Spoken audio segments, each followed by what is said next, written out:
Back in 2008, BMW believed that there was a need for a smaller, more efficient SUV.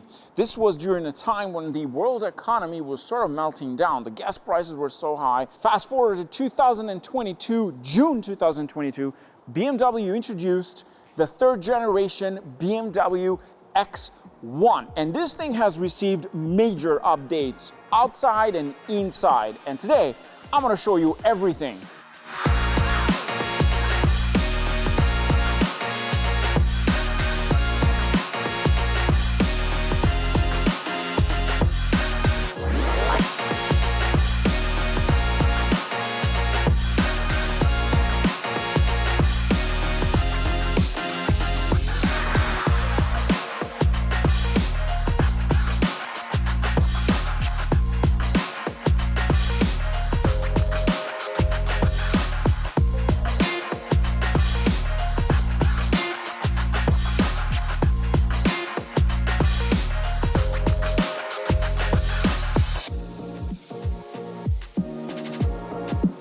Let's start first with the exterior because changes start from here. First of all, the headlights. Look at this, more aggressive, thinner headlights. We have the daylight running lights, also the indicator light, which fades softly. Of course, LED, BMW LED headlights. Move on to the bumper here, more aggressive bumper. I love this area. And we have the sort of two-tone color, the chrome finish, and then the blacked out. Then move on to the grille. The grille also larger this year, as you can see. There's that beautiful gloss black on the inside. And what's important is the flaps over here open up when the engine needs more air to cool down.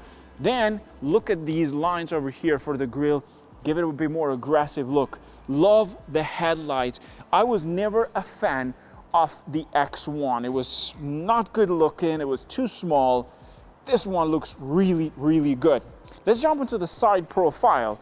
First of all, with this package that we have today, we have the 19-inch wheels. These are 245, 45 in the front, blacked out rims. You have some choices, and then the gloss finish wheel arch at the top. Move on to the actual side mirrors. Now, the side mirrors in here is two-tone as well. There is that theme going on in this vehicle. Some things are very much like two-tone. The same thing with the skirt at the bottom. We have a two-tone finish. I love this color in this car. Then move on to the side profile. We have the beautiful two-tone finish as well. The rails at the top, the beautiful thing around the windows. Then we jump into the back side because the back, again, has received some updates. I love the way this thing is sculpted all around, including the tail light, but I love that 3D finish design of the tail light. Give it more luxurious and aggressive. Then move on to the bumper here. Same theme, glossy finish. Love that diffuser. Now, of course, you get an M Performance package this year. Yes, to give it that sporty look in with that M theme. Then the top over here, we have a spoiler, the brake light as well. We have a windshield wiper. Most importantly, we have an Xdrive. So this is an all-wheel drive vehicle. If we move down here, you don't see the exhaust. Why is that? Well, I'm assuming because this is not a full performance like the M340i. The exhaust actually at the bottom, you don't see it as well. And what's important is that while I'm talking here, you can't hear the car as much. It is actually very, very quiet for a petrol car, which is shocking. And you also get, well, power liftgate. Press your button over there. There you go. Let's talk about space next because that's another thing that is very important. And if you look carefully over here, I can stand underneath the tailgate, no problem. Why is that important? Why am I putting this in the video? Well, because if you're putting stuff in, I'm 6'2", and you just keep hitting the tailgate, that's not a very good thing for a small SUV. Besides the exterior changes, the new X1 is slightly bigger. So we have a longer wheelbase, longer body, wider body as well, which means you get more trunk space. If you look carefully right now, I got my big case over here. This is the bag that we keep to clean vehicles because we live in Canada, so every time I take them from the manufacturer, I have to clean them so we can get a nice shot so you guys don't complain. Look at that.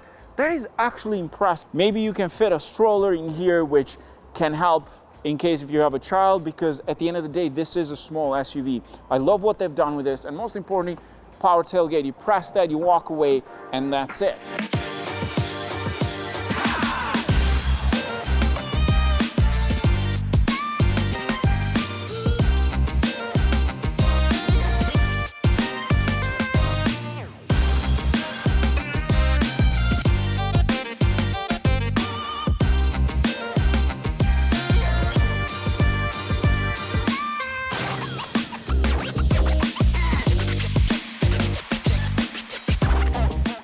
Let's jump into the second row.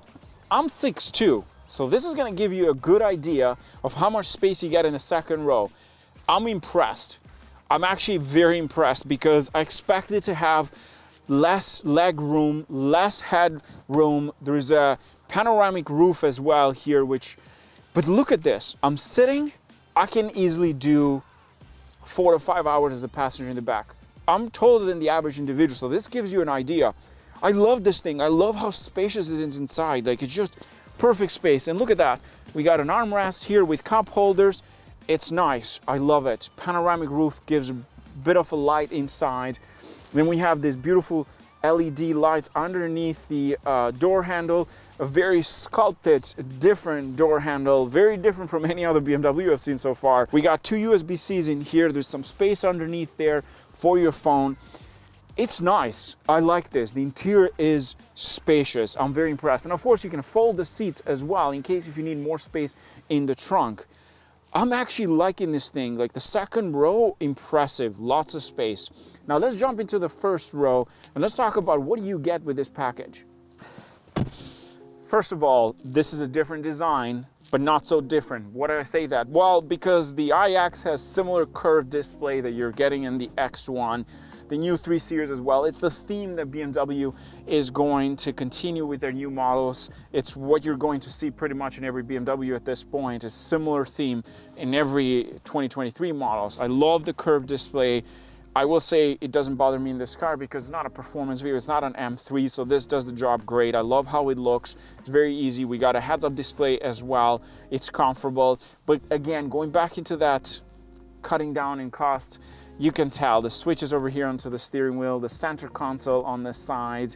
It's not the most luxurious vehicle. You can tell this is sort of like the entry level into BMW.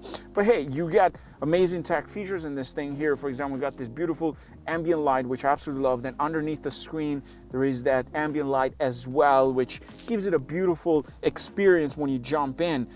It's different, I have to say, from any other BMW when you jump in first. The way it's sculpted, the way it's designed. Even the actual wireless charging pad is different in the center here. So for example, in most of the cars, you just like jump in and slide your phone in here. There is this little thing here. Look at that. And you charge your phone, you push this lever, now your phone is nice and tight, so that way when you're going fast, it's not gonna move. Then there's the beautiful lighting around the phone. I think in my books, you could probably fit maybe a tablet in here. You could probably fit a tablet in here easily because there's so much space. Look at that. Like, this is actually a pretty good design. It's pretty cool. We got the cup holders in the center, 2 USB-C ports. The armrest is not the biggest I've seen. Maybe you can fit your key in here, which, by the way, this is the key for the X1, the 2023 model, which is actually different, I'd say, than in 2022. It's a nice touch, is what I had in the iX. We have this beautiful sculpted door handle. Absolutely love that. Beautiful finish over here. Very flat looking grabber onto the side. We have ambient light as well. This wood trim finish underneath. It is equipped with the Harman Kardon audio system, which we all know is great. But here's one thing that I noticed is the switches over here. You can tell that they try to cut down on cost because this doesn't feel the highest quality from any BMW I've seen so far or driven. So I see why they've done that, because at the end of the day, you're trying to give people some luxury, but yet you also got to cut down on cost. So you can tell, like, the way the switches are, like, not the most expensive I've seen on a BMW. This is only touch screen, so you don't get a control unit from like the usual BMWs. You have to do everything touch screen. That means you have to clean this quite a lot. It is very familiar. It's the new iDrive system, gives you a lot of features, and most importantly, you get Android Auto and Apple CarPlay. I am connected right now wirelessly, and I'm charging my phone wirelessly as well, built-in GPS in case you want to use it. Nobody uses this. I don't even know why they include this in cars anymore. But then we look into the safety features. We got a full 360 camera. We're parking assist with this package. It's technically fully loaded at this point. You have everything you need. And most importantly, you get these standard features like heated seats, ventilated seats, the climate unit It's easy to control as well. This is touchscreen. There's no more buttons for the climate unit. There's just a vent underneath the screen, and there's 2 buttons for the windshield and the rear side as well. There's only a single vent in the front underneath the screen. Other than that, it's pretty standard. You've seen the same system used in other BMWs. It's kind of like a, let's say, a tablet, like an Android. You got all these icons, which also pop out from the your phone, your connectivity in your phone. You got doors and windows, different unlock and lock. You can get a second key, which is kind of like a card. I actually have it in here. This is technically the key. You can use this as well if you don't want to use the gigantic key fob that they give you with. And I believe this does have a camera inside as well. So if you want to look at the kids at the back, like if they're playing around. Oh, look at that. There's my friend over there, Pratt. Say hi, Pratt. You can take a picture as well. It has a drive recorder. So this basically, it's your dash camera. It uses as a dash camera, which is nice to have. And look at this. I've been driving for a while now, and we're getting 8.5, and that's because I drive in sport mode all the time. But if you are a good driver, you don't want to drive too fast, you can get better fuel efficiency than that.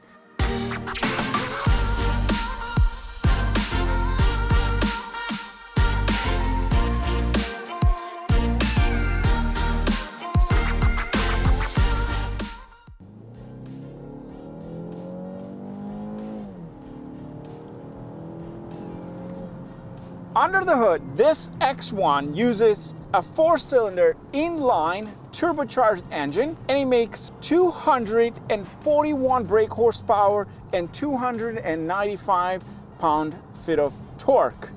Of course, it is an Xdrive, and it uses a 7-speed dual-clutch transmission. But that's on the US side. The Canadian side, it only showed 2 options technically. So you got an automatic and a DCT. The 0 to 60 in 6.2 seconds, which is not bad. 241 brake horsepower, 3,700 pounds, all-wheel drive, that's not bad. I'm sure there's a way that you can figure out to make more horsepower and tune it a little bit. You probably will at some point if you buy this, because it needs a bit of power. In terms of the paint choices, you have 13 options. There's new colors included as well for this generation. There's a Utah orange, there's a Cape York green, you have a Blue Bay Lagoon, there's a Space Silver, and the BMW individual Frozen Pure Gray. In terms of the wheel setup, you have 3 options. There is an 18-inch wheels, or 19, which is the one that we have for today's video, and with the M Performance, you get the non-run flats 20-inch wheels. Yes, 20-inch wheels in this thing. The adaptive M suspension system is available for the first time with the BMW X1 Xdrive 28i. With the M suspension adaptive system, the vehicle drops 0.6 inches just to give it a more aggressive look, and of course, you get a sport steering wheel as well. Now let's talk about the pricing, because that's important. In Canada, the Xdrive 28i with the DCT starts at $49,000 Canadian. The automatic, apparently in the Canadian side, starts at 55.6. In the US, you only get an option, and it starts at $39,100. Fully loaded, you're looking about 50,000 USD. I love how this thing looks on the outside and how it's designed on the inside. It's quite affordable. At $49,000, you're getting so much for this thing. Like, think about this. If you wanted to buy a Golf GTI, which is smaller than this, yes, it's lower to the ground, but it's a front-wheel drive. This is an all-wheel drive. This is not, it's no-brainer. You can definitely go for this one. And why do I say that? Well, because you got a dual-clutch transmission, all-wheel drive, so much more space inside. As you saw, in the back, I can fit in comfortably.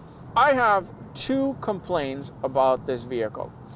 First is the sitting position for me as a driver. I'm sitting way too high for my taste.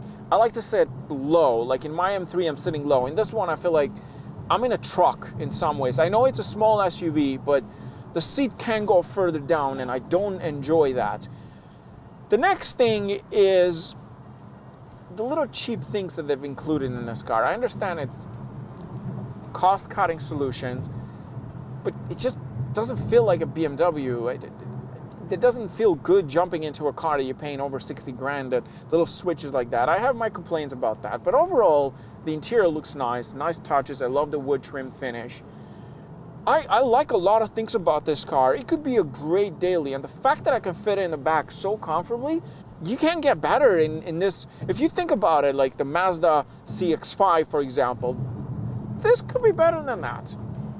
It's just the power is where this thing, like you put your foot down, it's not bad, but it could be a little bit better. You jump into a BMW, you expect a bit more power, but it's such a unique vehicle in its own way. I have never looked at this thing the way I'm looking at it now that I'm driving it. I always thought, just an X1, not really that crazy about it. Driver assistant package is there. You don't get a full level 3 mode with this, but you get lane assist, gap assist as well. It's pretty good. It's a pretty good deal. You can't beat it.